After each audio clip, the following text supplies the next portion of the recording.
زخبر سلامتا نقدم زخبركم زخبركن سمعتنا كم يكنكم بمنستر فتحي إن تدالوه وترو سونين جون عرب قطر زم حلال فلكم مدبكم مدب حقي نسنيسن عبيتن إنه فلمون نلوم عبز مدب بحدش أرست حقنا مسناكم زلونا تنكن صعبينات جبن بزبل نمكس تعلكم بأخبارنا عدمنا نعملوا تحسطات مدب نسجاجركم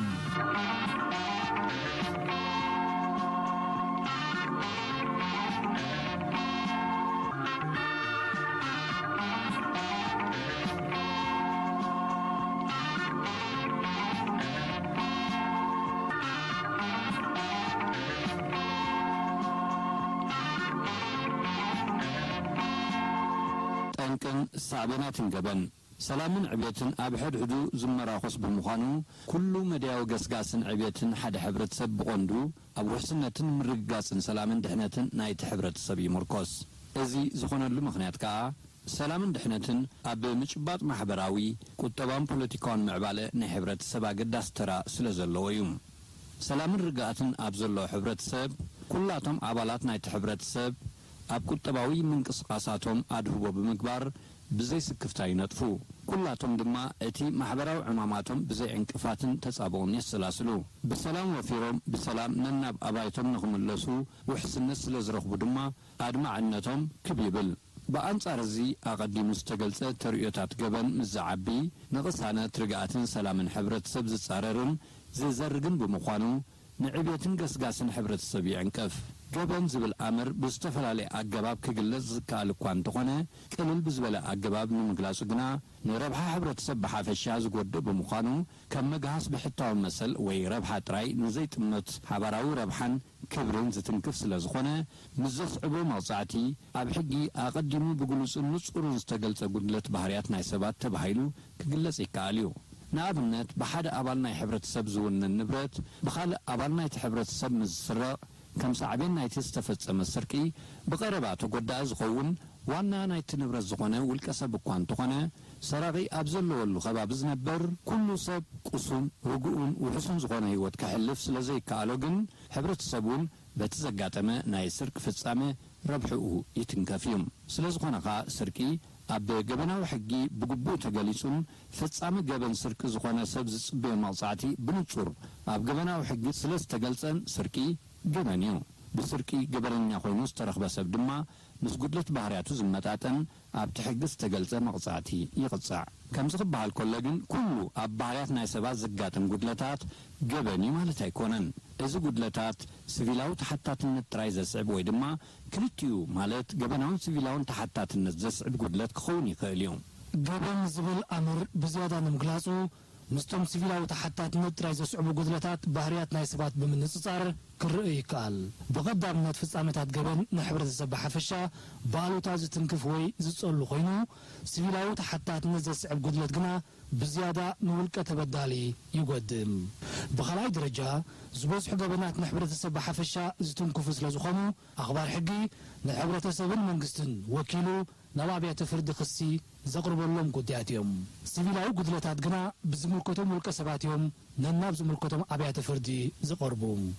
بسالساي درجه نحاده جبناو تريو زقبان زماتاتنن مغصعتي اب حقي اقدمو زسفر كخون كله اب سيفيلاو قدلتات كا اب لعل بدالي كوسن زخل ناي محويس قمتات نتبدالي بستخال متن ناب تقدمي موراد ناي تبدل زنبرو كنت نملاسو تباهيلو كحسا ويكال محوي كم زوهابيو زقبر متن ناي زكحسا دما ندرجة قدات تبدالي مالت كم صعبين ناي تبدل اب لعل تبدالي نزورو قدات اب قمت بمتاو زوسن كحسا يخون حبرتسب إيرترا بحفشا نحجز مززن قدلتات مزفصوم دما شلل بمبال زي حلفو من حزبيوم اب حبرتسب إيرترا جبن زي قبلن ازيس يفن زخونن تكباريوم بز مغنيات موقعتن كتلتن زينات كامدلاي بحسوت مسكار صرفي نبصايكاز قد مالت زبدل تكبار مفصام وزته مصحف الشاوي افصاصما نايزم تكبارات زدارق مقصعتات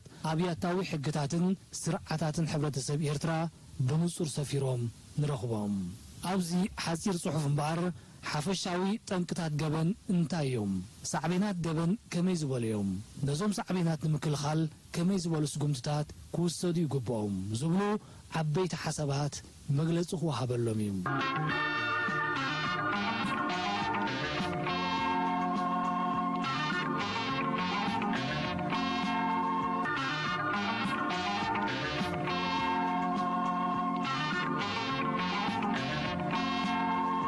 ሓፈሻዊ ጠንቅታት ገበን ንገበን ዝምልከት ኣብ ሰፈረ ዝተፈላልየ መወከሲ ከም ጠንቂ ገበን ዝግለጽ ነገራት ኣሎ ድሕረ ባይታ በዳሊ ብዕድመን ተመክሮን ዘይምብሳል ጉድለተ ኣእምራዊ ጥዕና ትሑት ቁጠባዊ ኩነታት ጽልዋ ወይ ድፊት ናይ መዛኑ ወይ ካልኦት ሰባት ናይ ድሑር ኣተሓሳስባታት ጽልዋ መስተን ካልእ ኣደንዘዝቲ ነገራትን ሸለልትነት ወዘተ ከም ጠንቅታት ገበን ይጥቀስ እዩ ኣብዚ ጽሑፍ እዚ ንገለ ካብዚ ዝተጠቕሰ ጠንቅታት ሕጽር ዝበለ መግለጺ ከም ዝስዕብ ቀሪቡሉ ኣሎ ዕድመ በዳሊ ብዕድመን ተመክሮን ዘይምብሳል ኣርሒካ ኣብ ክንዲ ምጥማት ንጽቡቕን ሕማቕን ብዝግባእ ኣመዛዚንካ ክትፈልየሉ ኣብ ትኽእለሉ ደረጃ ዓብየት ዘይምብጻሕ ገበን ንምፍጻም ዝደፋፍእ ምኽንያት ክኸውን ይኽእል ማለት እዩ ኣብዚ ደረጃ ዓብየት ዘሎ ሰብ ሳዕቤን ተግባራቱ ብዘይገድስ ንዝኾነ ነገር ክገብርን ክፍትንን ክቱር ድሌት ይርእን ንድፊኢታትን ጽልዋታትን መዛንኡ ኣዝዩ ዝተቓልዐ ይኸውንን ከም ሳዕቤኑ ኸዓ ንኣሉታዊ ሸነኻት ናይዞም ጽልዋታት ብዝግባእ ከይዝተባህለ ብሓሳባት መዛንኡ ተጸልን ተቐይዱን ካብ ብፅቱ ንኸይፍለ ክብል ጥራይ ኣብ ገበናት ይሳተፍ ምስ እርጋን ወይ ድማ ብዕድመ ኣዚኻ ምሽምጋል ተኣሳሲሩ ክመጽእ ዝኽእል ምምዝባል ዕማማት ኣእምሮውን ዝጥቀስ እኳ እንተኾነ ከም ዓብዪ ኣርእስቲ ዝለዓል ግን ኣይኮነን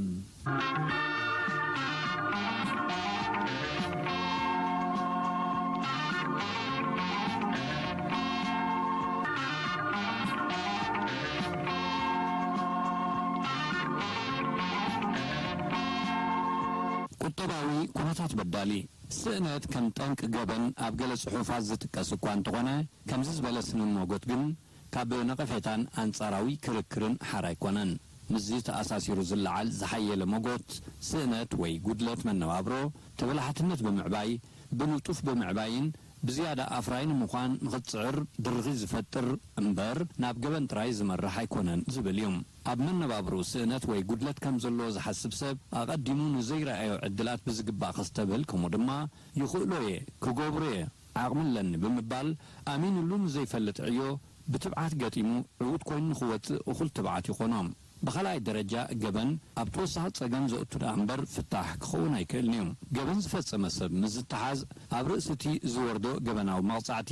ብሰንኪ ዝፈጸሞ ገበን ጉድኣት ንዝወረዶ ወገን ናይ ምኽሓስ ሓላፍነት እውን ስለ ዘለዎ ተወሳኺ ዕዳ ዘስዕብ ደኣ እምበር ከም ፍታሕ ክውሰድ ቅቡል ኣይኮነን ስለዚ ብቁጠባዊ ጸገም ዝፍጸም ገበን ኣብ ተወሳኺ ጸበባ ዘእቱ ደኣ እምበር ንቁጠባዊ ጸገም በዳሊ ኣይፍውስን እዮም ከም ሳልሳይ ነጥቢ ክለዓል ዝኽእል ከዓ ገበን ብባህሪኡ ዝተፈላለየ ስለ ዝኾነ ኩሉ ዓይነታት ገበን ቁጠባዊ ኩነታትካ ንምዕባይ ተባሂሉ ዝፍጸም እዩ ተባሂሉ ክውሰድ ዝኽእል ኣይኮነን ከም ኣብነት እንተወሲድና ካብ ባእሲ ዝነቐለ ኣካላዊ ጎነፅ መጥሓስ ሕግታት ትራፊክ ጸርፍን ካልእ ካብ ሕጊ ወፃኢ ዝኾነ መግለጺታትን ምጥቃም ንኻልእ ሰብ ሓገዝ ዘይምሃብ ወዘተ ብቐንዱ ካብ ቁጠባዊ ጉድለት በዳሊ ክነቅል ዝኽእል ገበን ኣይኮነን ካብ ጉጉይ መረዳእታ ዝነቕሉ ተርእዮታት ኣብ ጉጉይ መረዳእታ መሰረት ዝገብሩ ተርእዮታት ምኽንያት ገበን ክኾኑ ይኽእሉ ኣብዛ ኣርስቲ ጉጉይ መረዳእታ ክንብል ከለና ኣገዳስነት ንዘይብሉ ነገር ኣገዳስነት ከም ዘለዎ ጌርካ ምውሳድ ከምኡ ድማ ሳዕቤን ናይቲ ነገር ከቢድ ከም ዝኾነ ብጌጋ ብምርዳእ ነዚ ንምፍዋስ ብኢደ ዋኒንካ ስጉምቲ ምውሳድ ማለት እዩ ኣብዚ ብቐዳምነት ዝጥቀስ ምፍዳይ ሕነ እዩ ኣብ ልዕሊኡ በደል ከም ዝተፈጸመ ዝኣምን ሰብ ንሕቱ ብሕጋዊ ኣገባብ ኣብ ዝምልከቶ ኣካል ከቐርብ ጥራይ ዝግባእ ሕቶ ናይቲ ተበዲለ ዝብል ወገን ተሰሚዑ ድማ ድሕሪ ሕጋዊ መስርሕ ብሕጊ ቅቡል ዝኾነ መደምደምታ ይግበረሉ ካብዚ ወፃኢ ብኢደ ዋኒንካ ወሪዱኒ ንእትብሎ በደል ንምሕዋይ ማለት ምክሓሓስ ዝውሰድ ዝኾነ ባዕላዊ ስጉምቲ ተወሰኽቲ ገበናት ከም ዝፍጸሙ ጥራይ እዩ ዝገብር ምስ ጉጉይ መረዳእታ ተዛሚዱ ዝግለጽ ካልእ ነጥቢ ክብሪ ጽቡቕ ስም ምስልን ሓፈሻዊ ተቐባልነትን ንምርካብ ተባሂሎም ንዝፍጸሙ ገበናት የጠቓልል ሕጋዊ መርዓ ቅድሚ ምፍጻማ ጥንሲ ዘጋጠማ ጓል ኣንስተይቲ نقدماي جيجا بخالق ناي منصال تنس جيجا كتقرمو مستفتن جوجي مرداتا جبن نمفصام مخنيات يخون له مالتيوم بتمساسالي كاب جوجي بسنه فلطه زي تدغفن كاب زبغس مرداتا وي اتحساسبات بغيسكا مرعى تحت عدمه مفصام وي كم مخنشاب دقانسيو زامسلو دحورات لمدتات بمزوتار جبنات كفصمو يرأيوم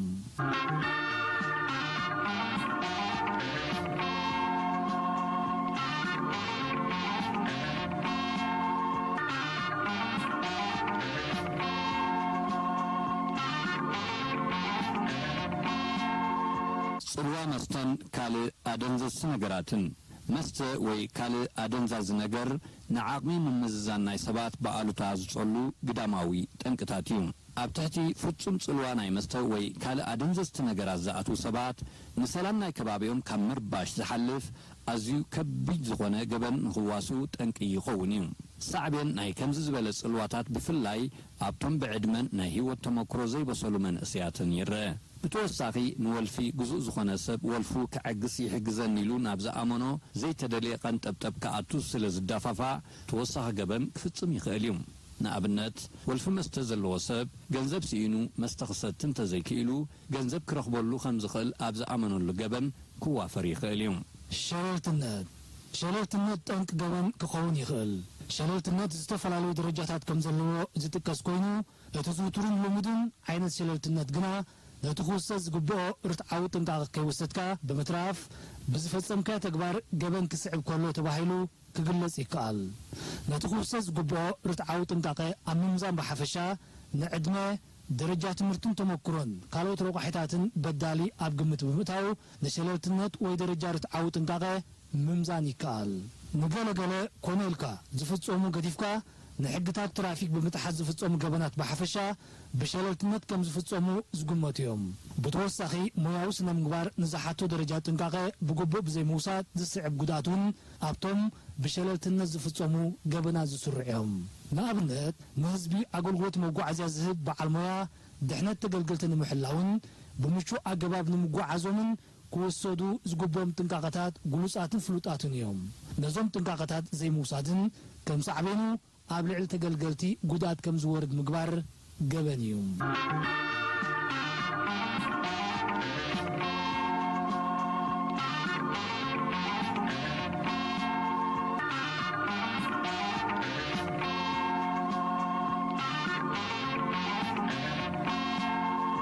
እምባርከስ ዘኸበርኩም ሰማዕትና ጠንቅን ሳዕቤንን ገበን ብዝብል ኣርእስቲ ንሎሚ ዘዳልናልኩም ቀዳማይ ክፋል ትሕዝቶ መደብ ሕጊ ንስኒትን ዕብየትን ኣብዚ ዛዚምና ኣለና ዝመጽሰሙን መቐጸልቱ ሒዝናልኩም ክንቀርብ ኢና ምስለ ምክትታልኩም ብምስጋን ንሰናበት ሰላም ቅነ